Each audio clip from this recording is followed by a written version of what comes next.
So, Tiffany Morris reading from her story, The Lazarus Wife from Tragedy Queens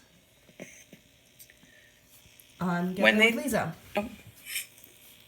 Go.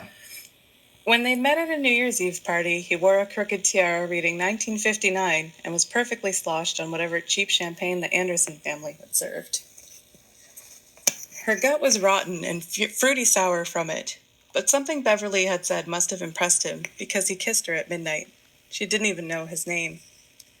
Their wedding was 8 months later, held on a hazy August day at the First Street Chapel.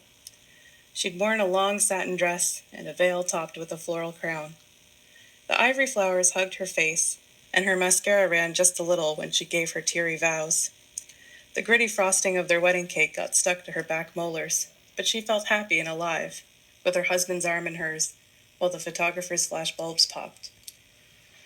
Then their honeymoon, a road trip across the Midwest where endless fields swayed groggy in the summer wind. These were her first seeds of boredom, her first encounters with his long silences, the way his eyes would go blank and glazed as he drove on roads that bore nothing but horizon. Beverly had dismissed it as fatigue. These were the last things Beverly noticed before she died.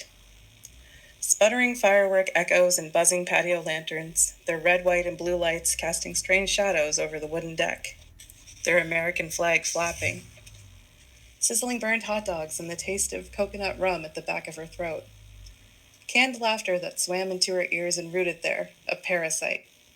A flash of Ruth Pullman's red cherry print dress. Her knees buckled as she grasped for balance. Then falling, then sleep.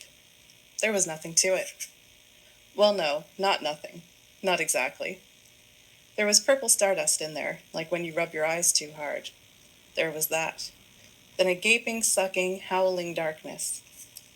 She stood up in a daze and saw that the party had scattered into trails of foamy cocktail spills and napkin detritus. Her head was still swimming. Had she blacked out? That had never happened to her before. Harold paced, his loafers clopping on the concrete. His voice rose just enough for the paramedics to hear as they pulled into the driveway. "My wife!"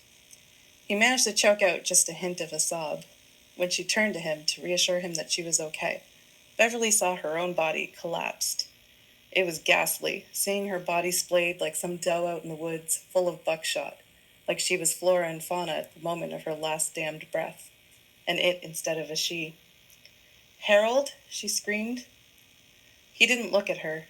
His lanky, frantic body was clamoring alongside the medics. They broke her ribs trying to revive her. It was the crunch of fresh gravel, over and over and over. Crunch, compress, crunch, their curled fists on her chest. Beverly screamed at them until they stopped.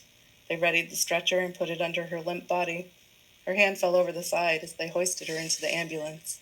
She grasped at her own cooling flesh, clawing feebly, trying to jump back inside her skin. Harold ran to their car, a candy-red number he'd bought when he received his promotion last year, and revved the engine. The twin headlights stretched into the growing darkness before turning into the street. Beverly walked back onto the deck, light as air, and stared at the yard. The reflections from the dancing lights filled the swimming pool with their shimmer. A sense of endless time creeped around her like curling vines. She wanted to shiver, but felt nothing at all. Brutal. Is that good? Yeah, that's good.